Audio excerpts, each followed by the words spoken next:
sekarang agak, lu dulu itu pernah kuliah di Belanda, betul? Iya, Tahun Amsterdam. berapa gak? 2011. 2011 lulus ya? Iya, 2011 lulus master. 2005 gue pindah ke Belanda, di Amsterdam. Nama kampusnya Conservatorium of Van Yap, Amsterdam. yap. Terus Lulus 2011 dengan summa cum laude. Luar biasa. Kemudian dengan segudang prestasi lain ya. Lu pernah juara JGTC, Just Goes to Campus 2005. iya, Terus lu pernah juga soloist prize di East of Eastern Jazz Festival tahun 2006. iya. Lu dengan lu kuliah di Belanda dengan berbagai macam penghargaan tadi, gue cukup yakin lu juga pasti pernah ada yang bilang ke lu, kenapa lu pulang ke Indonesia? Pernah nggak ada yang nanya itu? Oh iya, banyak yang nanya itu. Kenapa lu pulang ke Indonesia? Dengan sebenarnya Oh, lu mungkin udah bisa settle di sana. ya jadi sebenarnya setelah 2011 itu gue lulus, gue sempet kerja di sana 2 tahunan. Ya nggak apa, touring, gue banyak touring, main di beberapa band. Mhm. Terus selain itu gue juga ngajar di sekolah musik di sana. Tapi jadi teman-teman kuliah gue waktu itu eh, kan pada lulus semua yang seangkatan gue, terus akhirnya mereka balik ke negaranya mereka sendiri. Jadi kampus gue tuh sebenarnya eh, 70% isi kampus gue tuh orang luar Belanda, dari mau dari Eropa, dari Asia, dari Amerika. Oke. Terus ya mereka setelah mereka selesai kuliah, Pak, kebanyakan pulang, terus semua teman-teman dekat gue cabut. Nah, puncaknya di 2013 itu teman-teman gue yang Indonesia juga semuanya lagi pada cabut. Terus gue ngerasa ya gue hidup gue agak nggak imbang sih, kayak social life gue nggak terlalu ini nggak apa, kayak gue ngerasa bosen aja sih hidup di sana karena semuanya terlalu teratur, kayak terus kayak berasa berulang aja, kayak cycle gitu. Kalau di Indonesia gimana pun dinamis banget ya, kayak selalu demo kemarin bakar. Nggak itu, Tapi ya oke oke. Terus lebih terus. lebih alive lah kota ini. Ya terus kalau buat anak Jakarta, anak kota besar terus pindah ke Amsterdam tuh kan ya rasanya kayak desa kali sebenarnya, gitu kan, Oke, sepi tapi banget kan. ya tapi kalau dilihat dari dunia musiknya sendiri ya, dari segi musik eh gimana lu ngelihat bedanya lu dulu mungkin di sana bermusik dengan di sini bermusik? Apa lu lihat perbedaannya? Nah, ini menarik sih karena waktu di sana gue, ya waktu kuliah sama setelah lulus kuliah di sana selalu musiknya jazz aja, jadi kayak gini. Walaupun gue dengerin musik lain ya di luar jazz, tapi kerjaan gue tuh ada di situ terus, ada di jazz terus. Di satu sisi itu bagus banget buat ngasah skill gue, itu Mhm. makin mengasah skill gue. Tapi mungkin terlalu narrow. Nah pas gue pindah ke Jakarta tuh gue jadi banyak banget sih, kebuka banget karena gue kerja sama ya main R&B iya, main pop iya, ya jazznya juga jalan terus bahkan gue punya kesempatan untuk kolaborasi sama sastrawan di sini. Gue banyak kolaborasi sama Pak Gunawan Muhammad, terus bisa Hmm. kolaborasi interdisiplin sama performance artis kayak Melati Surodarmo gitu. Gue Mhm. kerja sama Dimas Manuel ya, jadi terus gue sempet kerja sama almarhum Glenn Fredly di Trio Oke. Lestari, sempat jadi music Sama director. Tompi juga ya kalau nggak salah ya? Iya, ya jadi kayak kebuka banget sih ininya. Di sini terpapar musik lain yang mungkin gue nggak, kalau di Belanda nggak akan punya kesempatan untuk actually terjun di praktek di musik itu.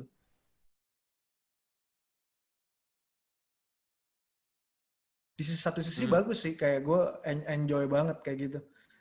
Kayak di sini ya, cuma di sini gue ngerasa di sini gue perspektif gue jadi lebih luas aja, gue ngelihat musik nggak jazz doang, karena gue bisa kerja sama macam-macam orang dari genre yang beda dan bahkan tadi disiplin yang beda.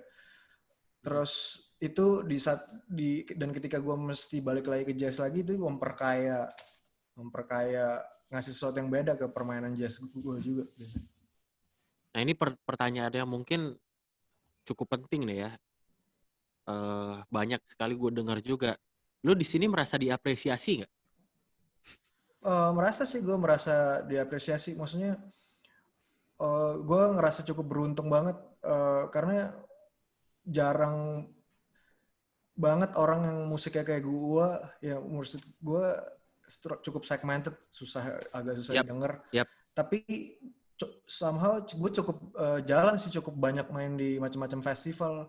Dan kemarin yang gokilnya main di WTF tahun lalu, satu-satunya musik instrumental pernah ada di WTF dan ditampilin di prime time lagi waktu itu.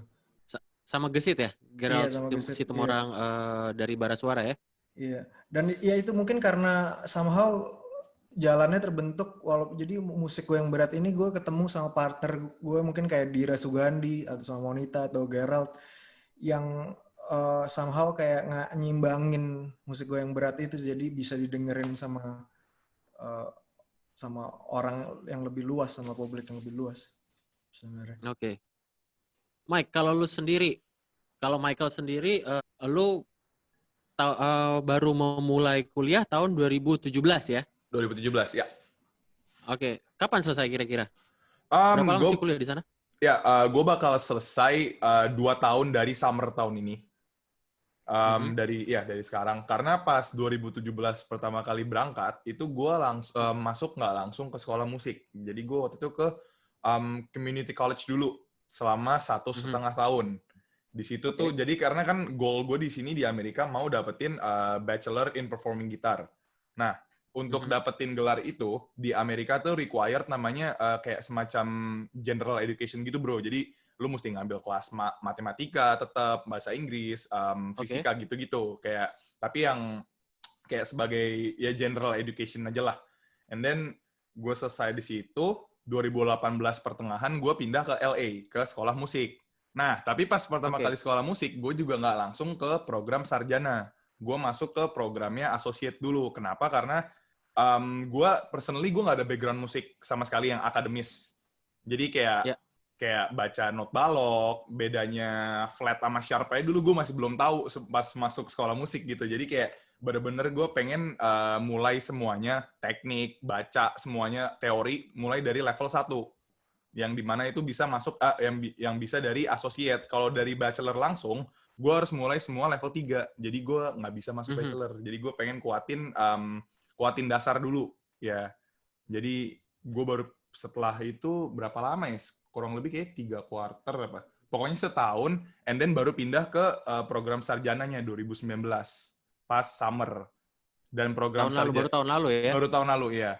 Terus program sarjana di sekolah gue tuh total mesti 3 tahun. Jadi makanya dari 2019 itu pas summer 3 tahun kan biar selesai. Which is sekarang 2 tahun lagi. Yes. Oke. Lu di Musician Institute? MI, Musician Institute ya.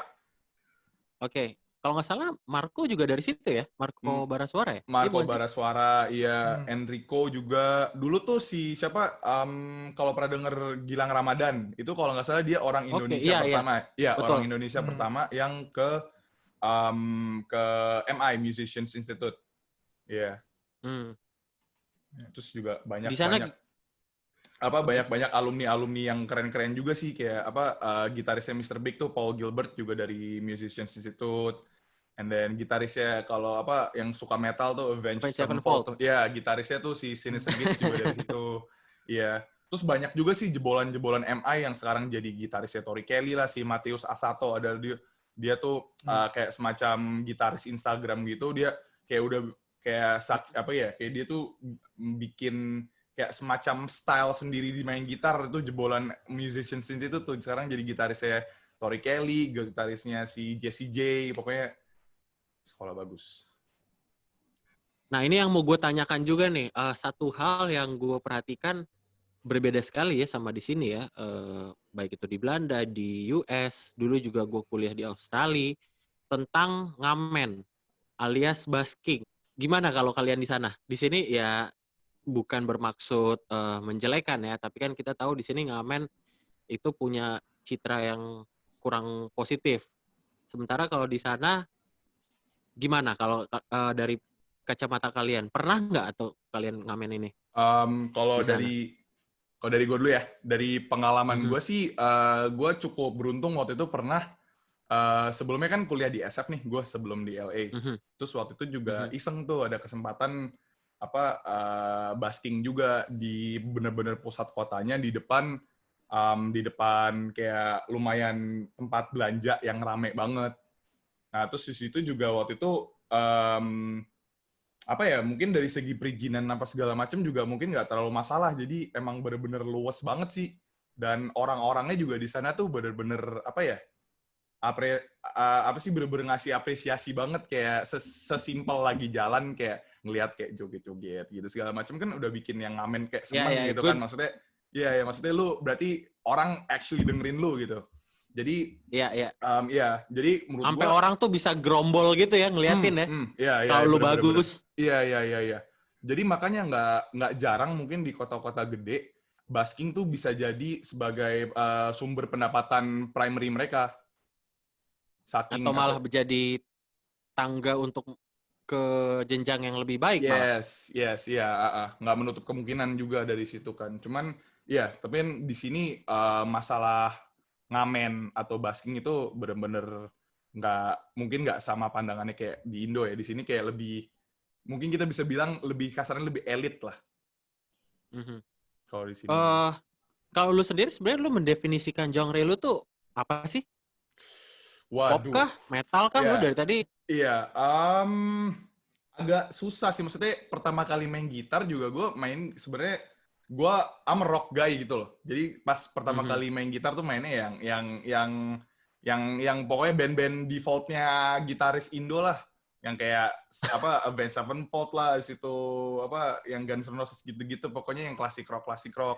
Cuman ya Mhm. kebetulan sama metal juga dikit, well satu doang sih metalnya. Cuman abis itu juga eh, kayak gue juga sebenarnya dengerin kayak lagu-lagu pop gitu yang kayak tipe singer songwriter gitu, gue juga suka sih bro. Makanya jadi kayak mungkin agak susah juga sih mendefinisikan genre gue ya. Kalau misalkan maksudnya kayak pretty much gue juga suka main, misalkan kayak main funk stuff gitu-gitu juga suka sekarang, and then kayak yang Mhm. singer songwriter apa R&B gitu-gitu juga sebenarnya suka juga. Cuman gue mungkin nggak bisa mengklasifikasikan kayak genre gue tuh di mana sih, gitu sih paling. Oke, kalau gitu ini deh, inspirasi lu dalam bermusik tuh siapa? Waduh, ini juga banyak bro. Maksudnya ya dari awal mungkin kalau base apa kayak fondasi main gitarnya mungkin kayak dari ya musisi-musisi yang rocknya itu kayak si Slash, and then kayak Angus Young gitu-gitulah, pokoknya yang klasik rock yang gitu apa yang anthem banget gitulah, yang kayak semua orang tahu, itu pasti jadi inspirasi gue gitu sih paling. Terus paling kalau misalkan kayak in terms of kayak songwriting gitu-gitu, kayak gue bener-bener suka banget sih kayak songwritingnya Ed Sheeran sama model-model John Mayer gitu. Even kayak model Taylor Swift juga suka. Jadi kayak ya mungkin bisa dibilang apa, kalau misalkan inspirasinya kayak gitu, orang-orang tadi itu sih yang menginspirasi gue. Anyway, lu akan ada rencana pulang nggak? Maksudnya mungkin karena ya situasi lagi kayak gini kan, jadi mungkin kalau untuk travel agak susah. Maksudnya terus juga jadi kebetulan sekolah gua sistemnya quarter nih. Jadi Oke. libur tuh cuma 2 minggu setelah 12 minggu sekolah. Jadi 12 minggu sekolah, 2 minggu libur. Nah, kalau misalkan gue pulang ke Indo, kan mungkin kan kayak ada yang, apa sih, policy musti karantina gitu-gitu kan. Jadi kalau Oh misalkan, enggak. Amin gini, sorry gue potong ya. hmm, Maksud gue gini, dulu zaman gue kuliah di Australia dulu, kalau ada orang-orang atau public figure yang datang ke sana, hmm. itu pasti kayak bener-bener encourage kamu harus pulang ke Indonesia. Kamu yang akan membangun Indonesia. Kira-kira gitulah. Nah, Maksudnya maksud gue nantinya, as in for good, iya ya. ya. Ya ini sebenarnya pertanyaan. Sorry to say ya, tapi kan maksud gue, lu juga tinggal di kota center of the entertainment ya. Iya. Mungkin di dunia ya, baik secara baik di dunia musik, di dunia film. Tapi apakah lu melihat sisi positif untuk pulang selain keluarga? Jujur pas awal berangkat sih ya lagi excited ke Amerika. Waktu itu mindset gue tuh, wah gue pengen nih berkarir di Amerika, gue pengen gede di dunia apa segala macem lah. Cuman mungkin kalau makin kesini mikir makin realistis juga apa segala macem, gue sebenarnya lumayan kepikiran untuk itu sih pulang lanjutin karir di Indo. Karena apa? Karena menurut gue musik di Indo itu tuh somehow tuh lagi naik banget industrinya. Mungkin ditambahin dengan ya itulah maksudnya pemerintah nambah-nambahin policy yang apa nggak boleh cover apa segala macam kayak gitu. Mungkin itu juga ya mungkin untuk beberapa orang kan kayak aduh jadi nggak bisa cover apa segala macam. Cuman mungkin dari situ juga at least dari perspektif gue bisa ngeliat kayak pemerintah itu melakukan sesuatu untuk musik-musik Indonesia dan musisi-musisi di Indonesia untuk lebih diapresiasi. Dan gue juga ngeliat kayak ya talenta-talenta di Indo kan sekarang kan udah makin naik yang juga bisa go internasional gitu kan, kayak ya si Rich Brian, Nicky gitu-gitu apa segala macem. Cuman ya, lu pernah ketemu mereka? Enggak, tapi rumahnya nih kalau nggak salah di sekitar situ lah pokoknya. Gue waktu itu pernah ngobrol sama tukang Uber. Ada yang deliver makanan ke tukang Brian Uber. Oke, tukang Uber, salut.